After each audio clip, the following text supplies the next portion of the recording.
Everyone, welcome back to my channel. তো আজকে হচ্ছে সরস্বতী পুজো। তো শুভ সরস্বতী পুজো সবাইকে। একটু পরে আমাদের বাড়িতে ঠাকুর মশাই আসবে, পুজো শুরু হবে। সো চলো ঠাকুর ঘরে যাওয়া যাক। পুজোর পরে তো আমি বেরোচ্ছি, তো কি কি করছি তোমাদের সঙ্গে সবটাই শেয়ার করবো। তো তোমরা ভিডিওটা শেষ অবধি দেখো।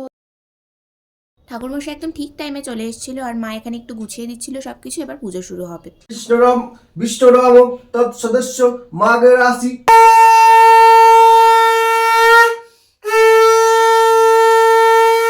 জাস্ট পুজো শেষ হলো এখন, আর এখন তো হচ্ছে খাবো, খেয়ে রেডি হবো, দিয়ে বেরোবো।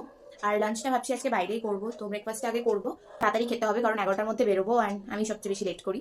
তো তাড়াতাড়ি করে বেরোতে হবে। সো আর বেশি কথা না বলে চলো খেয়ে নিই, অ্যান্ড রেডি হয়ে বেরোনোর পরে তোমাদের সঙ্গে আবার দেখা হচ্ছে। এটা ছিল আজকে আমার লুক। কেমন লাগছে তোমরা কমেন্টে জানিও। রেডি হয়ে আমি বেরিয়ে পড়েছি, আর অলরেডি অনেকটা লেট হয়ে গেছে, সেই কারণে কোনো ক্লিপিং আর নেওয়া হয়নি। গিয়েই আমি ফ্রেন্ডসদের সঙ্গে মিট করে নিলাম এখানে, আর আমরা এরপরে গেছিলাম আমাদের স্কুলে। এটা হলো আমাদের স্কুল, আর স্কুলে কি ভিড় দেখো তোমরা। ছবি তোলার কোনো জায়গাই পাইনি আমরা। গিয়ে তো দেখলাম স্কুলে অঞ্জলি হচ্ছে, কোনোবার পুজো দেখতে পাই না, এই বছরটা পেরেছি। নেক্সট আমরা চলে গিয়েছিলাম আরও একটা স্কুলে।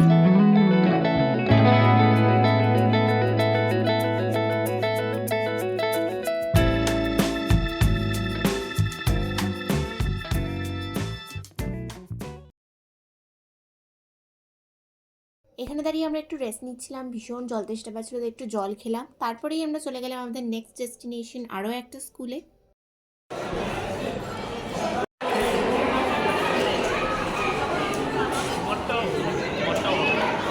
সরস্বতী পুজোয় এই স্কুলটাই সেই সবাই এনজয় করে, তাই এখানে না আসলে তো সরস্বতী পুজোর ঘোরাটা ইনকমপ্লিট।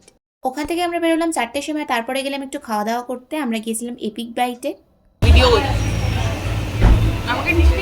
না না, আমি অর্ডার করেছিলাম নর্মাল ক্যাপেচিনো, আর আমার ফ্রেন্ড অর্ডার করেছিল কোল্ড ক্যাপেচিনো। বাট আমারটা কি দিয়ে গেছিলো আই ডোন্ট নো। ওপরের ল্যাটে আরটা তো কিছুই ছিল না, নর্মাল কফি দিয়ে চলে গেছে। তারপরে আমি অর্ডার করেছিলাম একটা এগ হাক্কা নুডলস। আমার ফ্রেন্ড একটা আইসক্রিম অর্ডার করেছিল স্ট্রবেরি ফ্লেভারের। তারপরে আমরা আরেকটা স্কুলে গিয়েছিলাম, সেখানে 100 বছর পূর্তি হচ্ছিল বলে সেই উপলক্ষে প্রোগ্রাম হচ্ছিল অ্যান্ড লাইভ পেন্টিং হচ্ছিল।